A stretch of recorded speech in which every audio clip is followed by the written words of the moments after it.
ನರೇಗಾ ಇತ್ತು. ಅದಾದ್ಮೇಲೆ ಅದನ್ನ ತಿದ್ದಲಾಯ್ತು. ಅದನ್ನ ಮತ್ತೆ ಜಿ ರಾಮ್ಜಿ ತಂದುಬಿಟ್ಟಿದ್ದಾರೆ. ಆ ಕಾರಣದಿಂದ ಅದನ್ನ ವಿರೋಧಿಸಬೇಕು, ಇಷ್ಟೇ ಇತ್ತು ಇದರಲ್ಲಿ ಬೇರೆ ಏನೂ ಇರಲಿಲ್ಲ. ಮಾನ್ಯ ಸಭಾಪತಿಗಳೇ, ಇದು ಸ್ಕೀಮ್ ಆಗಿರ್ಬೇಕೇ ಹೊರತು ಇದು ಸ್ಕ್ಯಾಮ್ ಆಗಬಾರ್ದು. ಅದು ನಮ್ಮ ಉದ್ದೇಶ. ಇಲ್ಲಿ ಸ್ಕ್ಯಾಮೇ ಬಹಳ ನಡೀತಿತ್ತು. ನೀವು ಎಲ್ಲಿಂದ ಎಲ್ಲಿಗೆ ಹೋದ್ರಿ? ಶ್ರೀನಿವಾಸಪುರದಲ್ಲಿ, ಕೋಲಾರದಲ್ಲಿ ಲೋಕಾಯುಕ್ತ ಹೋಗಿ ಹಿಡಿದು 24 ಕೇಸುಗಳನ್ನ ಅವರೇ ಹಿಡಿದು ಕೇಸ್ ಹಾಕೋದು. ಯಾಕೆ? ಸ್ಕೀಮ್ ಅಲ್ಲ, ಇದು ಸ್ಕ್ಯಾಮ್ ಆಗಿದೆ ಅಂತ. ಯಾದಗಿರಿಯಲ್ಲಾಯ್ತು, ಗುಲ್ಬರ್ಗದಲ್ಲಾಯ್ತು, ವಿಜಯಪುರದಲ್ಲಾಯ್ತು. ಹೀಗೆ ಇದು ಸ್ಕೀಮ್ ಆಗಲಿಲ್ಲ, ಸ್ಕ್ಯಾಮೇ ಆಗ್ತಿತ್ತು. ಇದಕ್ಕೆ ಒಂದು ಸರ್ಕಾರದ ಕಡೆಯಿಂದ ಒಂದು ಅದರ ಭದ್ರತೆ ಬೇಕಾಗಿತ್ತು. ಆ ಕಾರಣದಿಂದಾಗಿ ಇಲ್ಲಿ ಏನಾಗ್ತಿತ್ತು, ಮೆಷಿನ್ಗಳ ಮೇಲೆ ಕೆಲಸ ಮಾಡ್ತಿದ್ವು. ಆದ್ರೆ ಜನರಿಗೆ ನಾವು ಆಶ್ವಾಸನೆ ಕೊಟ್ಟಿರೋದು 100 ದಿನದ ಕೆಲಸ.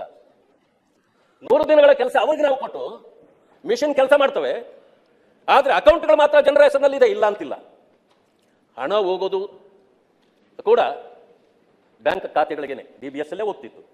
ಆದ್ರೆ ಏನಾಗ್ತಿತ್ತು, ಕೆಲಸ ಯಾರೋ ಮಾಡಿ ಕಾಂಟ್ರಾಕ್ಟರು ಇವರ ಖಾತೆಗಳನ್ನ ತಗೊಂಡು, ಡೆಬಿಟ್ ಕಾರ್ಡ್ಗಳು ತಗೊಂಡು ಹಣ ಅವ್ರು ತಗೊಂಡು ಹೋಗ್ತಿದ್ರು.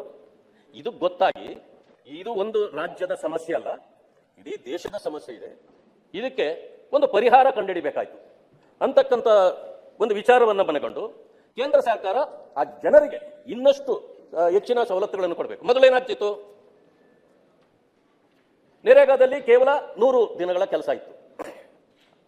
ಅದನ್ನು ಕೇಂದ್ರ ಸರ್ಕಾರ 125 ದಿನಗಳಿಗೆ ಏರಿಕೆ ಮಾಡಿದ್ದಾರೆ. ಇದರಲ್ಲಿ ಆಕ್ಷೇಪಣೆ ಏನಿದೆ? ಅದಾಯ್ತು. ಖಾತೆಗಳಿಗೆ ಇನ್ನು ಮುಂದೆ ಅವರ ಖಾತೆಗೇನೆ ಹಣ ಹೋಗ್ಬೇಕು, ಅವರೇ ಕೆಲಸ ಮಾಡಬೇಕು. ಅದೇನಿದ್ರು ಜಿಯೋಮೆಟ್ರಿಕ್ ಅಲ್ಲಿ ಅವರು ತಂದು ಕೊಡಬೇಕು. ಅವರು ಕೆಲಸ ಮಾಡಿದ್ರೆ ಮಾತ್ರ ಅವರಿಗೆ ಹಣ ಹೋಗ್ಬೇಕು. ಅದಕ್ಕೆ ಕಡಿಮೆ ಇತ್ತು, ಅದನ್ನ 370 ರೂಪಾಯಿಗೆ ಏರಿಕೆ ಮಾಡಿಸಿದ್ರು.